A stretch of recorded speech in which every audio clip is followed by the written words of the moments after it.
BonAppeteach.com. Today I'm going to teach you 5 of my favorite tips for making the perfect rotisserie style chicken on my Lynx All Trident Grill. So let's talk chicken today. So I'm going to be preparing a rotisserie style chicken using a 4-pound bird today on my Lynx All Trident Grill using their rotisserie method. And so what we're going to do first is make sure that the outside of our chicken is completely dry. And what this does is it helps ensure that the skin gets really nice and crispy. So you want to make sure that you pat it completely dry and remove any of that excess moisture, especially any of the juice after it's been wrapped or sitting in a package in the fridge.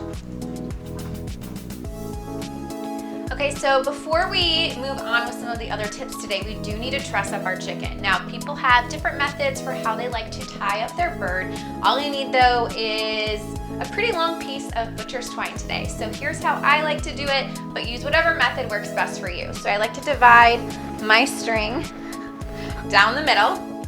I prefer to go under the base of the chicken here, and I kind of go right across where the thigh is near the end of the breastbone, and I'm going to just tie this as tight as I can. Get it nice and tight, crisscross there. I'm gonna actually tie this closed. The base of the leg here underneath the drumstick. And tie that tight as well. Once I do that, I like to go up, back around, and flip the bird over. Come up underneath. Oops, we're caught on the wing. Come up underneath where the wings are. Cross here.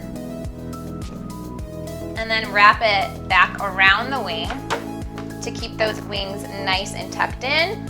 And then we're just going to tie it off as tightly as possible. Make a nice little bow if you feel like it. And then I'm just gonna trim that off. That's how I like to truss up my chicken. So my second tip for you today for preparing this chicken is to actually utilize a mixing bowl here to help you assemble it onto the spit. And I just find that this just makes it really easy to help keep it balanced and also make sure that those outside bolts that hold the fork onto the actual spit are super tight, because as this chicken starts to baste and some of that fat kind of rubs off a little bit onto the fork, they can slip a little bit. So just make sure you really tighten those super well. The third tip I'm gonna give you today is to actually season the chicken once it's on the spit like this. And I just find that this makes it super easy. So what I like to do is just add a little bit of olive oil to the outside of the chicken, lightly coat it. Then what I like to do is just rotate it here, which makes it super easy. Add a little more oil to this side, and I'm making sure that I'm being sanitary, so I'm only using my one hand for this today. So make sure you're washing your hands in between if you touch different things. All right, I'm just going to generously season today. The outside of the skin, I'm going to use some sea salt. We're gonna rotate it. Make sure you really get the sides too. And again, this is where the bowl comes in and makes it just so much easier to prepare. So you can season your chicken kind of however you really want, which is the beautiful thing about, you know, doing your own rotisserie. So we're gonna do some smoky paprika as well. Keep rotating here. You could do barbecue seasoning, you could do fresh herbs, some lemon. It's totally up to you how you want to do it.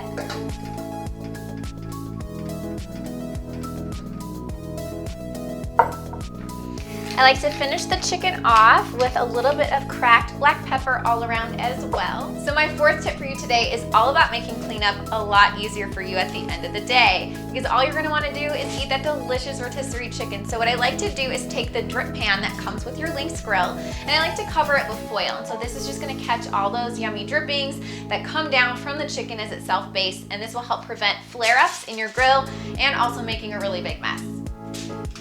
Now that everything is ready to go, why don't we go set up the grill?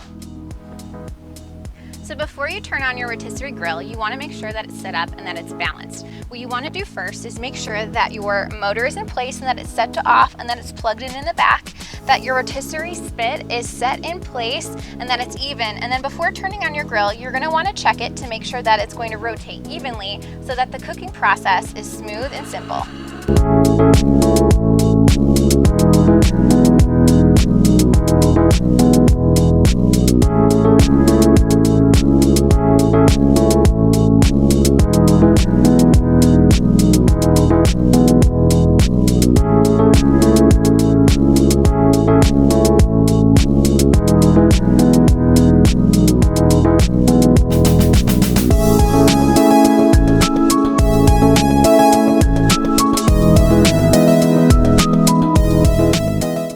Our chicken is officially off of the rotisserie. It hit an internal temperature of 160 degrees. So my final tip for you today is that once it hits that 160 degree mark, you want to remove it from the rotisserie, lightly cover it and tent it with some foil and let it hit an internal temperature of 165. We want those juices to redistribute throughout before we cut into it. So give it about a 10-15 minute wait. I know you're going to want to dig in, but let it rest because it's just going to be the best chicken ever.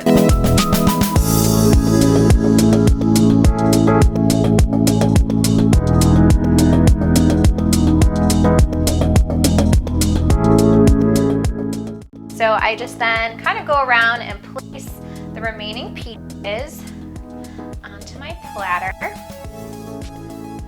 just like this. Oh my gosh, this smells so good. We're gonna add a few pieces of charred lemon,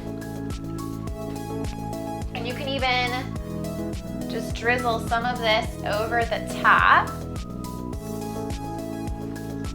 to add a little bit more flavor. We're going to garnish with our lemon there, and then you can just throw on a little bit of fresh parsley just to add a little bit of a pop of color. And then you just have this beautiful, rich looking, delicious rotisserie style chicken dinner. How amazing does that look? This chicken smells so delicious. It looks so juicy. That skin is perfectly crisp. I'm so excited to dig in. So let's give this a quick test taste. I'm going in for a drumstick.